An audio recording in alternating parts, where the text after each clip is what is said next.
Essa palavra se escreve Kof,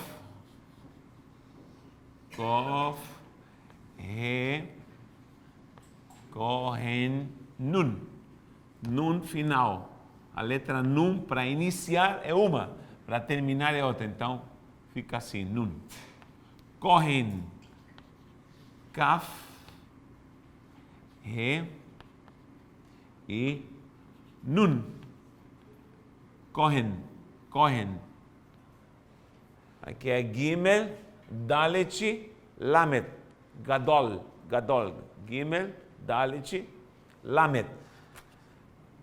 Se escreve da direita para a esquerda. Então, quando nós falamos em Kohen, nós estamos falando de alguém que intercede.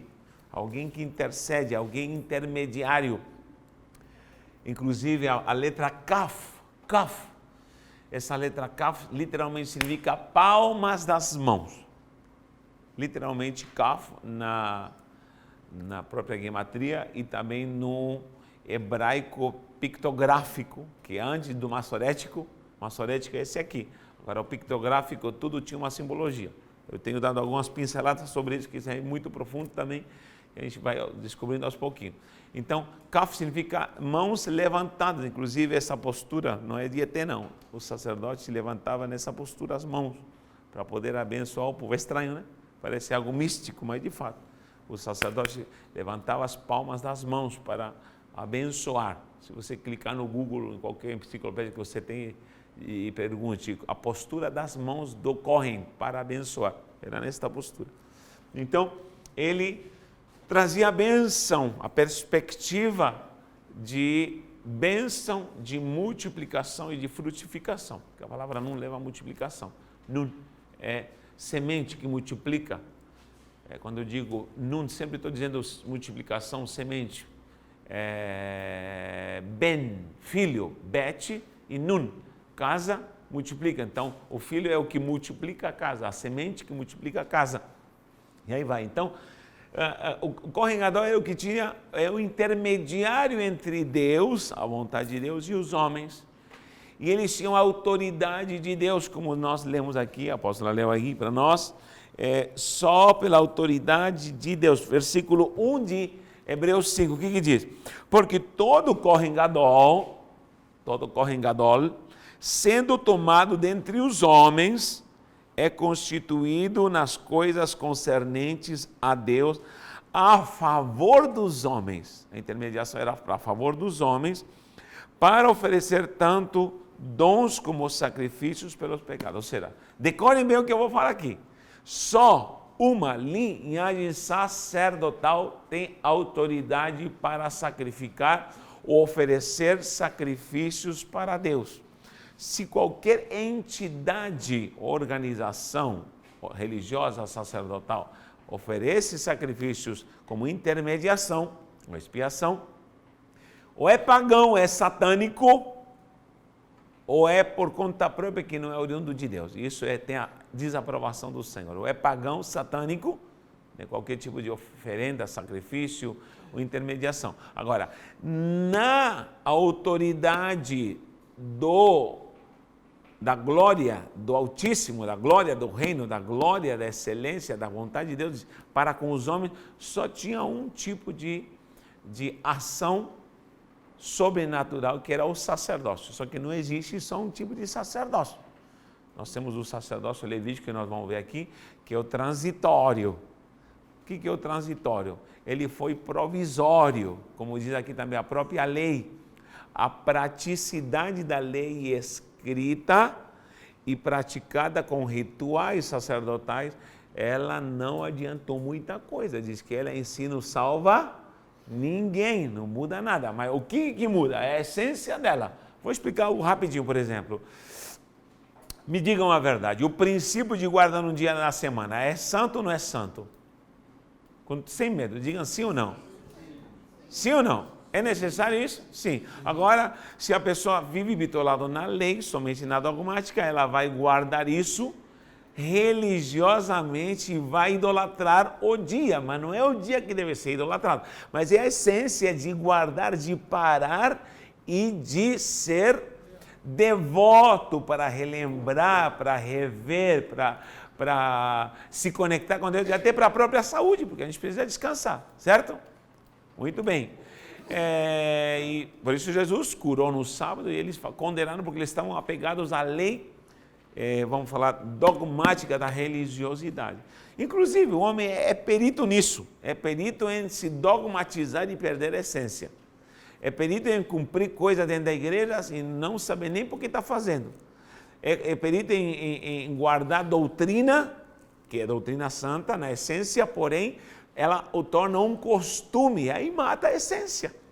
Mata a essência. Toda pessoa, qualquer um de nós, que guardar qualquer preceito dogmaticamente, numa ortodoxia doutrinária, beleza, mas se o faz costumeiramente, ela matou a essência, não sabe nem o que está fazendo, mas não faz. Então, esse é o grande problema do homem. Então, o Kohen, ele tinha a graça de poder estar intermediando. Para começar, ele entrava uma vez por ano, onde? No Santo dos Santos, para trazer o kavod, para trazer novamente a glória, a essência, porque até então ficava só a dogmática, de sacrifício, de lei, de A, B, C, D, E, F, G, H, e estava todo esse processo, só que aí, cadê a glória, cadê a unção, cadê? Não, só ficar na letra, só ficar no estudo, só ficar em processo, não adianta se não há ministração do que é o sobrenatural na minha vida. Quem está entendendo isso? Você é um líder, você é um pastor. Deixa essa corrente te pegar, a dogmática de um pastor te pegar. Deixa a dogmática da teologia te pegar. Deixa a corrente do século te pegar. Você não vai viver bem. Agora, se tudo que você faz for embasado na essência sobrenatural, o propósito que é a real vontade do Senhor, aí você vai ser renovado, você vai viver a glória, você vai viver a unção, você vai viver a revelação, você vai viver... É isso que está faltando hoje em dia. Então o Kohen Gadol era o sumo sacerdote, e onde ele no tabernáculo, né, vivia todo esse propósito da pia, da água, do sacrifício, do candelabro, da mesa dos pães, do incensário, o véu, e depois chegar na Arca da Aliança. Ele fazia sempre isso, por quê? Porque a ritualística exigia, mas não era que devia ser idolatrada essa cultura do Kohen, da religiosidade, mas isso era um lembrete físico, que até, posso falar, até as peles de texugo, quem está por dentro do que eu estou falando, sabe do que eu estou dizendo. Até as peles de texugo. Por que pele de texugo? E a postura de tudo, toda a ornamentação da arca, do tabernáculo, tinha um porquê. Mas o povo passou a idolatrar isso e a dogmatizá-lo humanamente, ao invés de entender o propósito de por que isso aí. Então aí era o grande problema. Eles perderam a própria essência, depois fizeram o templo, enfim. Só que isso não chegou ao coração de Deus, por quê? Porque, de fato, ser um sacerdote, além de exigir, como lemos aqui, era alguém que era constituído, diz aqui no 5.1, Hebreus 5.1, constituído com as coisas concernentes a Deus. Então, era uma dimensão celestial. Deus escolheu você numa dimensão celestial e constituiu você numa dimensão celestial com propósitos celestiais, com tarefas celestiais, onde devem haver resultados celestiais. E essa é a tua vida sacerdotal.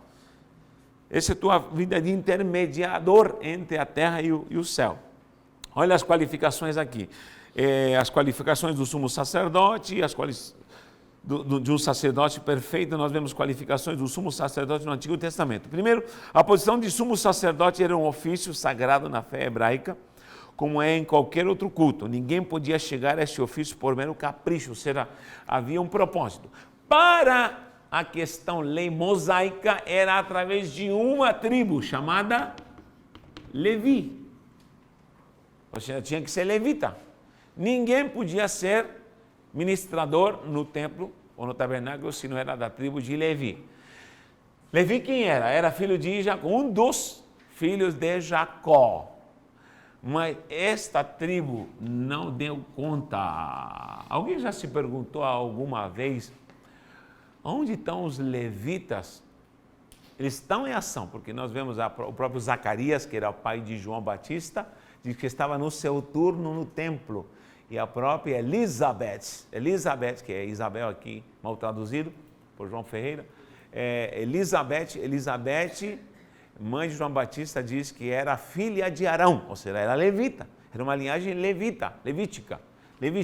Então, continuava, mas Deus não se manifestava mais. Há 400 anos de silêncio que não há mais revelação, não há mais escritos. O que acontece nessa intermediação no tempo dos Macabeus, como nós já estudamos aqui? Por quê? Porque de fato o sacerdócio levítico para e cessa de ter a essência já oficial. A última manifestação de glória que nós vemos foi no templo dedicado ao Senhor, que Salomão fez. Em nenhum lugar diz que é templo de Salomão. O templo é de Deus, porque Salomão o fez e o entregou para Deus. Se deu de presente para Deus, de quem é o templo? De Deus. Então o templo, não existe templo de Salomão. Aí veio a glória, o kavod, e não podiam ficar no pavimento, caíram no chão, Deus se manifestou. Mas tinha algo essencial ali. O que tinha? A Arca da Aliança. Porque só o Kohen Gadol que podia ver a Arca da Aliança, ninguém mais podia vê-la. Muita gente fala assim, o que aconteceu com a Arca? De fato, o que aconteceu com a Arca? Foi quando os povos de Israel desobedeceu e veio a Síria, depois veio a Babilônia, primeiro a Síria, depois a Babilônia, e quando já se destrói o templo por Nabucodonosor,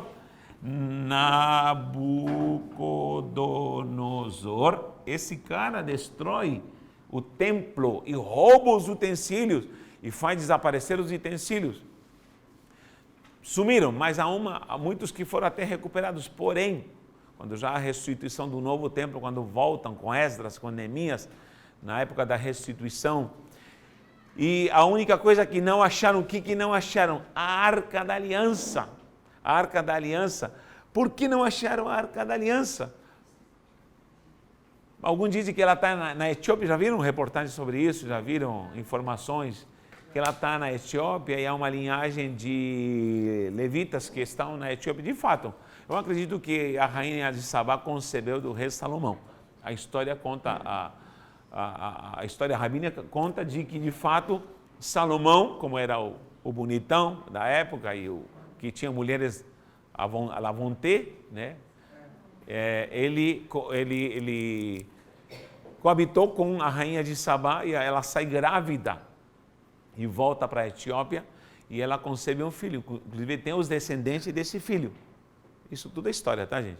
E aí vem uma linhagem. Se você vai na Etiópia, tem a maior organização levítica judaica na África, na Etiópia. É incrível isso daí. E eles dizem que eles tomaram a Arca da Aliança. Inclusive tem lugares estratégicos onde de fato diz que esteve. Mas não há provas, evidências que provem de fato isso. Porém, a maior prova é que ela desapareceu, essa arca, que é Cristo. A teoria maior que se prega numa revelação, no ensino, é que ela foi arrebatada, Deus a tomou para si. Porque em Apocalipse 11 ela aparece no céu. Quem já viu esse versículo? Veja Apocalipse 11. Apocalipse 11, vê o versículo aí, alguém que acha para mim.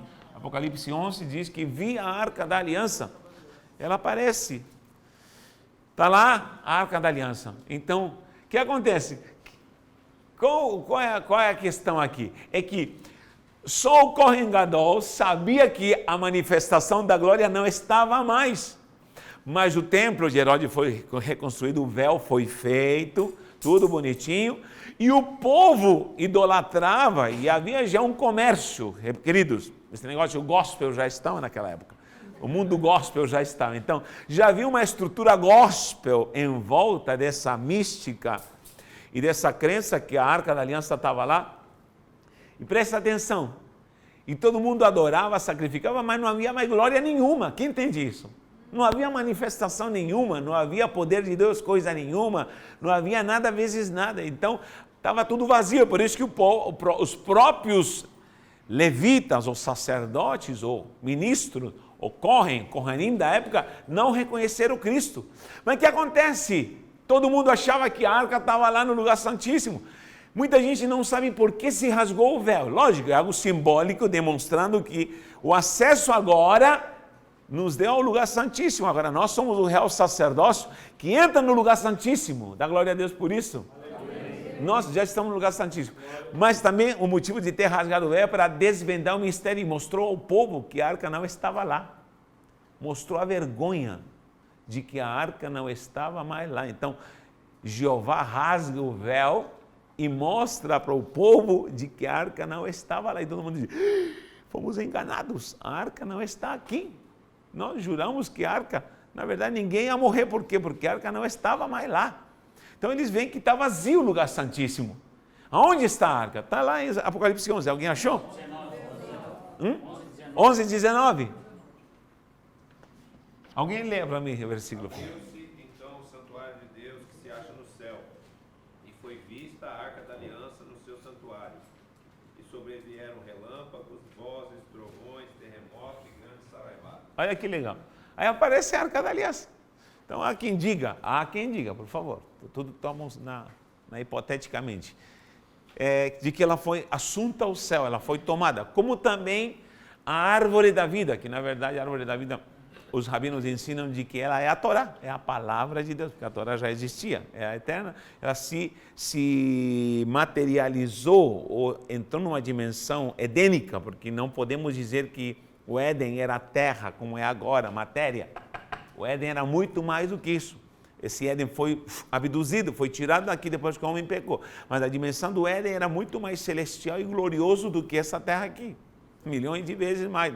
Era sobrenatural. Essa é a primeira glória que ele recebe. Está a árvore da vida.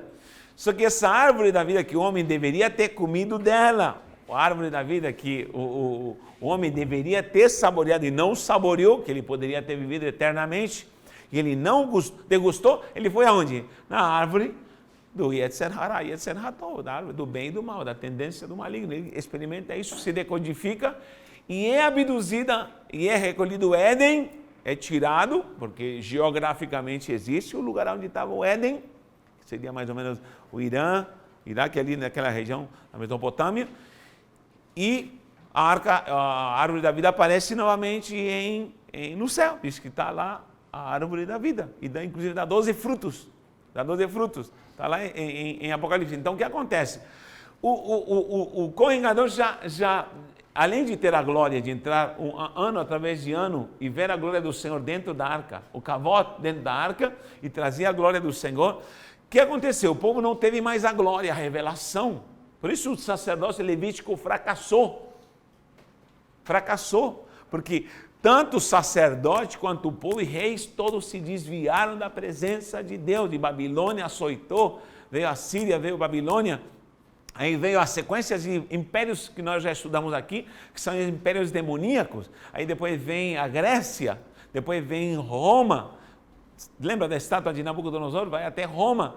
Todos são processos maquiavélicos contra o povo de Deus, a genealogia santa de Deus. E o último foi Roma. Aí vem a pedra rolando e destrói a estátua. Por quê? Porque essa pedra é Cristo. Cristo rompeu e desfez o poder de Roma. É por isso que nós não aceitamos visão apostólica romana. Isso é a maior aberração que alguém pode falar, eu sou apostólico romano, porque Roma não condiz com a essência, a glória, a virtude do que é a linhagem de um Kohen Gadol, de uma igreja separada apostólica, numa revelação santa. Quem está entendendo isso? Então a glória não estava, o sacerdote continua entrando, continua os turnos. Leia lá não sei se é em João, em Lucas, quando fala do turno, olha o que diz aqui.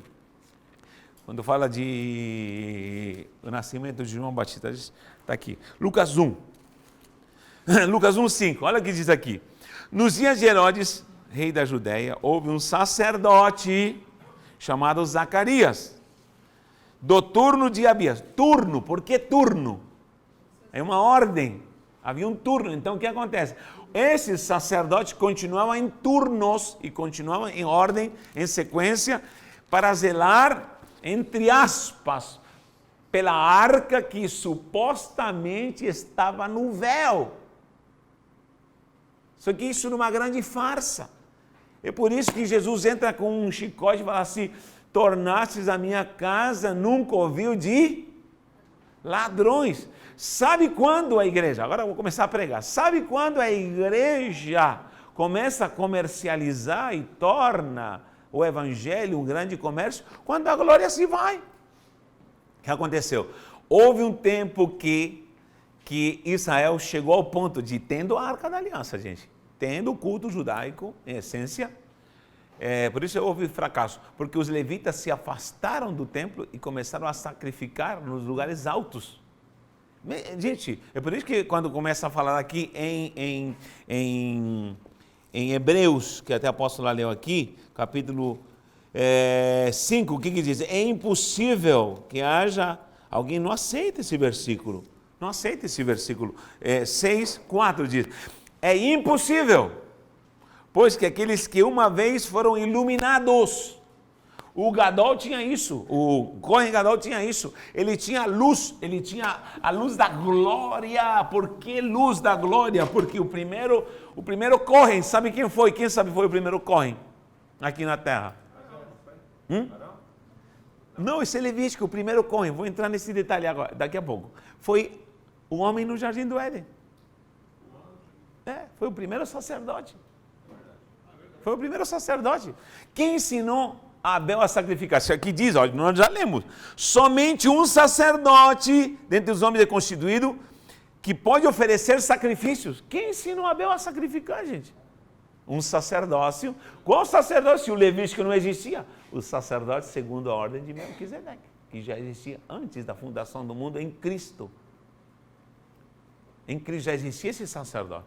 Vamos entrar nesse detalhe daqui a pouquinho, mas vamos lá. Então, o primeiro que viu a glória sacerdotal foi o homem, depois ele se tornou Adão. Aí vem depois a expressão, o último Adão, né? Porque houve uma sequência, uma genealogia santa de sacerdotes que não eram levitas. Quem ensinou a Noé a sacrificar? Quem autorizou, gente? Qual foi a faculdade que deu o diploma para Noé, depois do dilúvio, a sacrificar e ainda ter a aprovação do Altíssimo com o arco de Deus?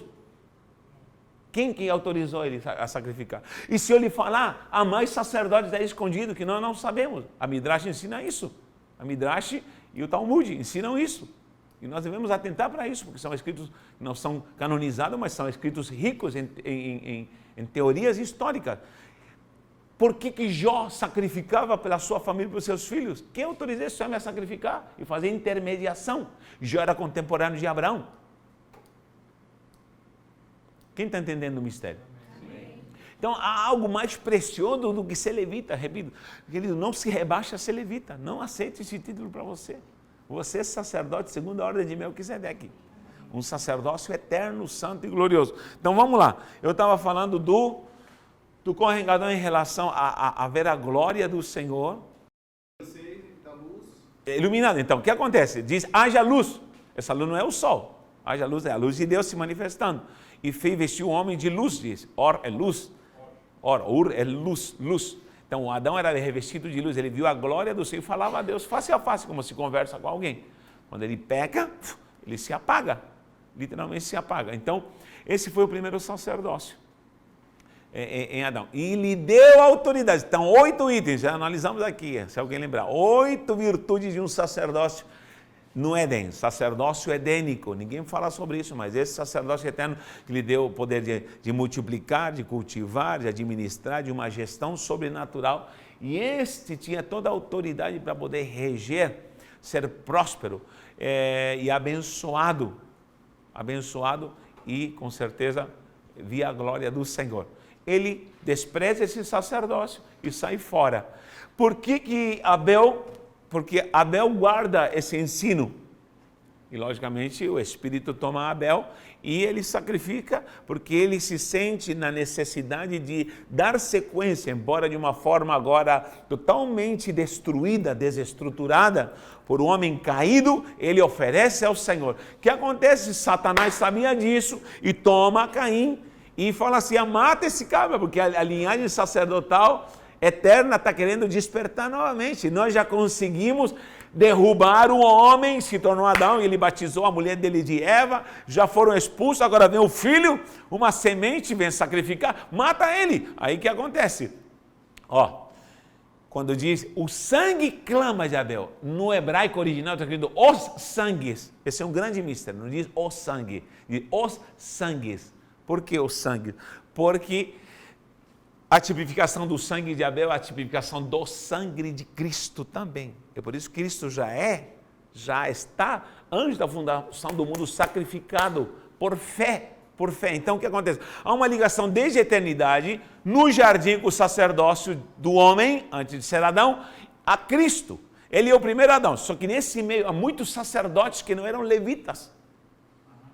Há muitos sacerdotes que não eram levitas. E se eu falar para você que a lei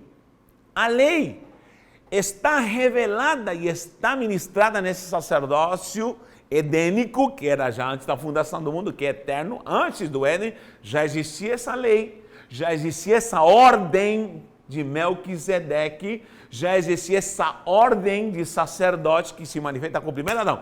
O que diz no 7? O qual não tinha nem pai nem mãe. Leia lá.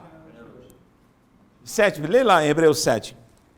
E diz assim, depois também é rei de Salém. Salém é Shalom, que é Jerusalém, futuramente.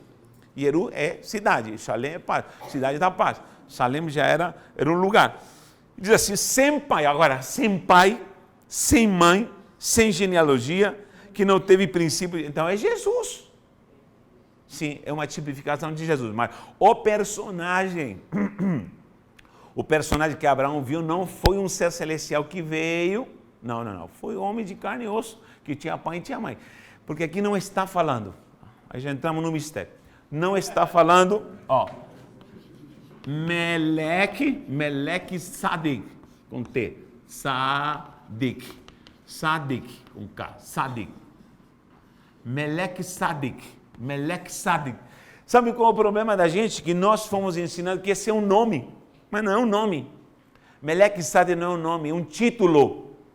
É um título. Melquisedeque não é um nome. Hoje podemos colocar um filho Melquisedeque, lógico, virou nome. Mas Malquisadik, ou Melquisadik, significa rei de justiça. Existe um reinado de justiça.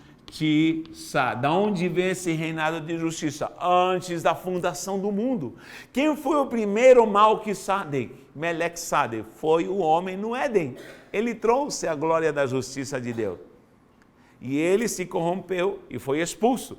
Quem depois foi Abel, foi morto pelo seu irmão, porque o próprio Satanás, há uma guerra, porque Satanás, no céu, o Lúcifer, como conhecido, ele foi sacerdote, ele exercia sacerdócio de justiça, e ele tinha um sinete com 9 pedras. 9 pedras ele tinha, está escrito lá em Ezequiel e em Isaías. Ele tinha um peitoral de 9 pedras. Depois estavam acrescentadas 3 pedras no sacerdócio, que forma 12 pedras. Essas 3 pedras é obediência, fidelidade e honra. São as 3 pedras que faltaram no sacerdócio de Satanás. E ele caiu, ele é expulso. Quando Deus levanta o sacerdócio levítico, acrescenta 3 pedras, e aí se formata o governo das 12 pedras no peitoral. Está escrito lá, está escrito, tu que eras adornado, e fala as 9 pedras somente.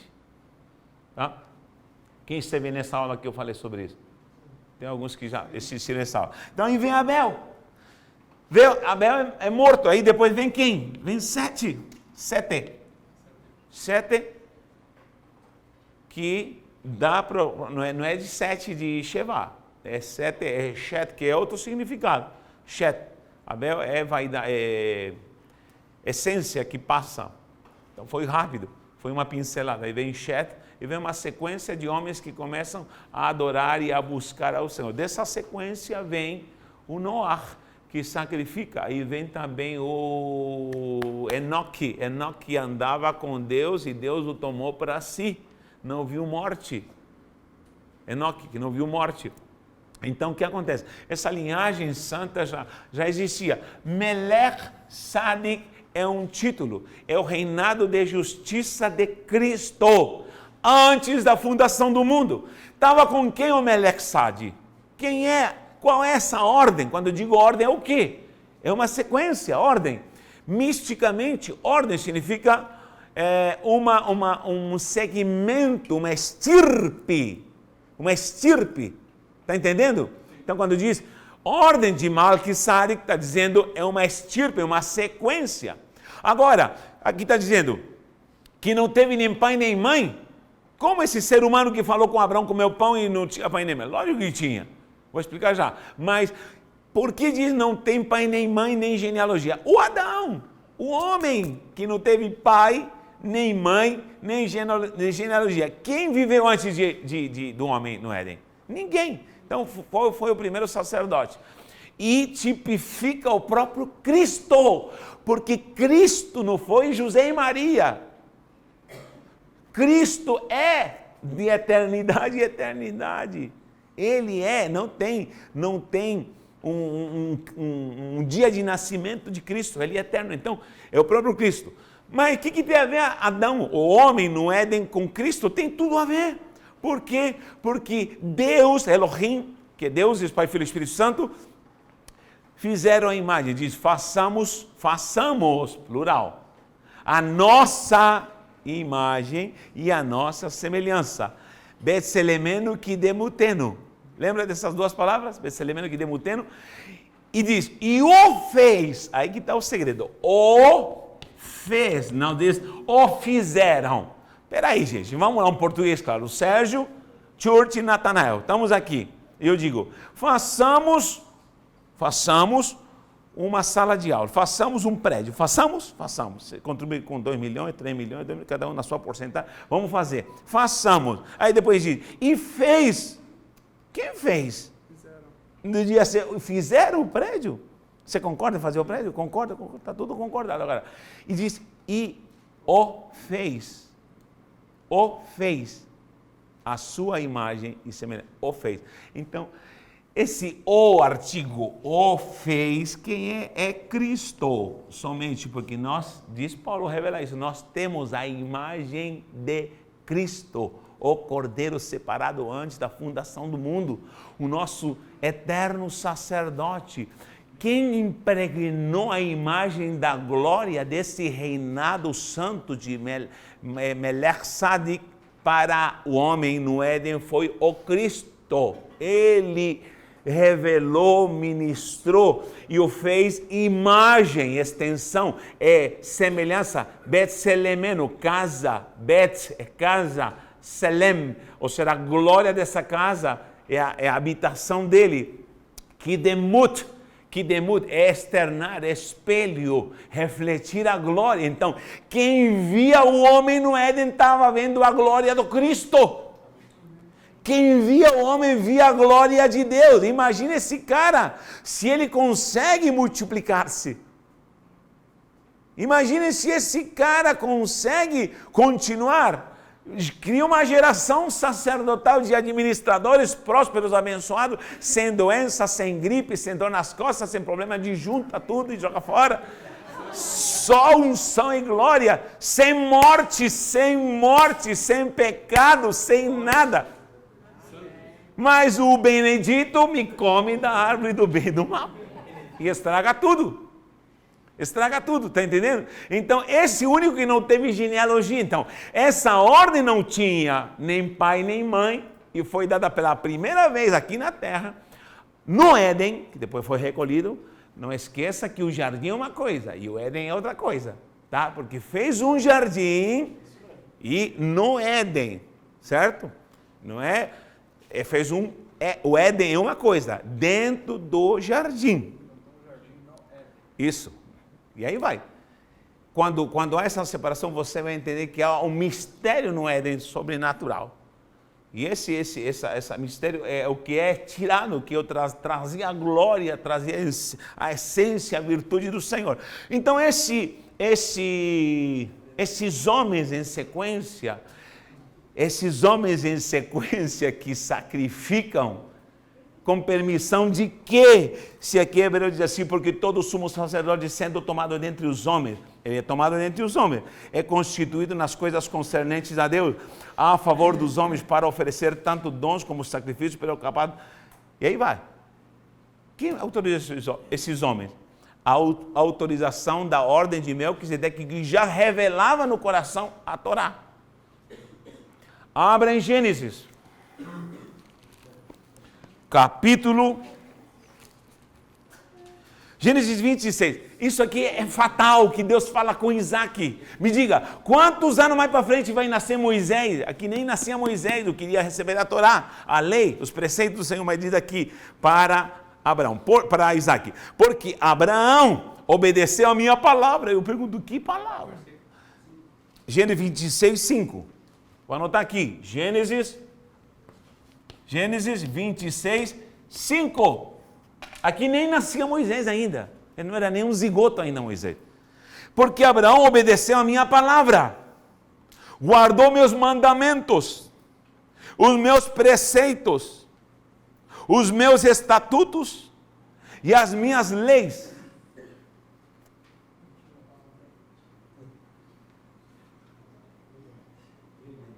Como é que Abraão me conserva e me guarda a lei se ainda a lei não foi revelada? Como é que ele me vai guardar? Fica difícil, né, meu irmão? Fica difícil guardar a lei, mandamentos, estatutos e preceitos, se ainda a lei não existia. Alguém está entendendo isso, gente? Quem revelou isso? Ordem de Melech Sadik. Ordem de Melech Sadik. A ordem de Melech Sadik existe antes. Leia a Midrash. Leia os escritos. Rabinos que vão confirmar isso. Eu, piamente, confesso que acredito. Você não é obrigado a acreditar. Você não é obrigado a acreditar. Mas se a gente junta o quebra-cabeça disso aqui, com Hebreus, que não havia genealogia, que não havia pai, que não havia mãe, quem é esse? Se o próprio Jesus aqui na terra tem genealogia. Agora, se aparece Melquisedeque e outro lado, o Abraão dá o dízimo para ele, e ainda diz, o menor entrega ao maior. Se é o maior, ainda diz rei de Salém, se fosse rei do universo, rei lá da glória, não. Salém é um lugar. É um lugar. Quem é esse cara? Nós vamos descobrir já já. Ó, porque na verdade, eu vou falar de novo, é Melech Sadik, é um título. O Melech Sadik já está com esse Kohen Gadol, que foi o primeiro homem fracassado. Agora vem o último. Por isso se costuma dizer o segundo Adão. Não é segundo Adão. Esse é o costume que nós temos de falar, está errado. Não é segundo Adão. É o último. Por que último? Porque houve uma sequência. Davi fala, tu és sacerdote segundo a ordem de Melquisedeque. Davi estava embaixo da lei mosaica. Ele está me desprezando a lei mosaica? Não, ele só está dizendo, essa lei mosaica aqui, que todos fazem, servem, sacrificam, é transitória. Eu tenho uma revelação de uma ordem superior, muito mais excelente. E esse meu Senhor, Yahweh, diz ao meu Senhor, dois senhores, como? Se diz Baruch Shem Kevod, não, é Shema Israel Adonai, Eloheinu Adonai, Errad significa um só Senhor. Baruch Shem Kevod Malhuto Leolam Vahed, significa que é o seu reinado de glória é para Leolam, Olam é eterno, de eternidade. Então, que revelação é essa que há em Davi, dizendo que ele é segundo a ordem de Melquisedeque, ainda disse o meu Senhor ao meu Senhor, assenta-te. Ele está dando já um anúncio sobre o último Adão, que viria como sumo sacerdote, mas não como Levi. Por quê? Porque esse sumo sacerdote não é da tribo de Levi, mas é da tribo de Judá. Davi não era da tribo de Levi, mas era da tribo de Judá. Jesus não era da tribo de Levi, mas era da tribo de Judá. E aí vai. Todos aqueles que entenderam eram da tribo de Judá. Judá. Amém? Então, vamos entender daqui a pouco quem pode ser quem supostamente, como dizem os rabinos, quem pode ser esse Melquisedeque que Abraão deu os dízimos. E também vamos ver algo muito importante. Lembra de Judá quando Tamar coabita com ele, ela se disfarça, ela pede 3 coisas para ele, lembra? O bordão, o selo e o cordão. Isso aí prova que essa ordem já existia, gente. Isso vai provar que de fato essa ordem de sacerdotes e Judá e Arruda já vivia isso e ela perde isso. Por quê? Porque essa mulher não era prostituta, mas ela disse, eu vou ficar sem descendência, e ela já tinha recebido de Deus a ordem de gerar o Messias. De gerar. Querido, pode me condenar se alguém dizer, essa ação que ela cometeu não foi pode até ser um incesto com o sogro, talvez não permitido, mas Deus usou essa coisa louca, por isso diz Paulo, as coisas loucas deste mundo foram escolhidas. E aí vem 4 mulheres que são inseridas, inclusive até uma prostituta na genealogia do Melquisedeque, que é Raabe, depois uma amonita, que também é um incesto, os amonitas eram fruto de um incesto, de Ló com uma filha, nasceu Amon, os moabitas, Moabe, e a última tem a 4ª mulher, Betseba, que também era uma pecadora porque adulterou com Davi. Essas 4 mulheres são usadas para gerar a geração de Cristo e aparecem na genealogia. Alguém está entendendo isso, gente? É meio maluco, mas não fique bitolado não. Fique na graça do Senhor, só entenda uma coisa. Melquisedeque não é uma pessoa somente. Melquisedeque é uma ordem. É uma ordem. Onde houve vários sacerdotes, inclusive o próprio homem no Éden, onde o maior de todos é o último Adão. É o último, é o que fecha o ciclo e acaba-se. Quando ele morre, ele rasga o véu e diz assim, na minha ordem de Melquisedeque, porque é uma ordem, no meu trilho, todos vão entrar. Por isso diz, cheguemo-nos confiadamente ao trono da graça para alcançarmos misericórdia, bênção, glória e oportuno socorro. Por quê? Porque ele vem lá de fora, na pia, ele vem lá do sacrifício, mas alguém diz, não tem tabernáculo. Como que ele vai fazendo isso? Ele diz, não tem problema, eu sou a pia, eu sou a água, eu sou o altar, eu sou o cordeiro, eu sou o sacrifício, mas não tem tabernáculo, não tem problema, eu sou o tabernáculo, eu sou o candelabro, eu sou a mesa, eu sou o incensário, eu sou a arca da aliança. E ele mesmo se rasga, é torturado e se rasga o véu, que é 10 centímetros de couro. Muita gente pensa um véuzinho assim, né, e pensa que o sacerdote abria a cortinazinha assim. Não, querido, para passar por esse couro, tecido, o sacerdote penava, passava por baixo, se arrastando para entrar no lugar santíssimo. E o que acontece? Até então, o sumo sacerdote, que não valia mais nada, nessa época não valia mais nada, omitiam que a arca não estava lá. Quando esse sumo sacerdote, espiritualmente, ele se torna tabernáculo, ele se torna sacerdote, ele se torna sacrifício, ele se torna arca, ele rasga o véu, ele diz, esse sistema levítico já era, porque nem arca mais tem. E todo mundo diz, meu Deus, cadê a arca? Se foi a arca, se foi a glória, e acabou, não tem mais glória. Ele diz, parem com isso, porque a partir de agora, eu vou fazer de você o meu tabernáculo. E vou fazer de você um sacerdócio real. Segundo Melquisedeque. Segundo a ordem. Segundo a ordem de Melquisedeque.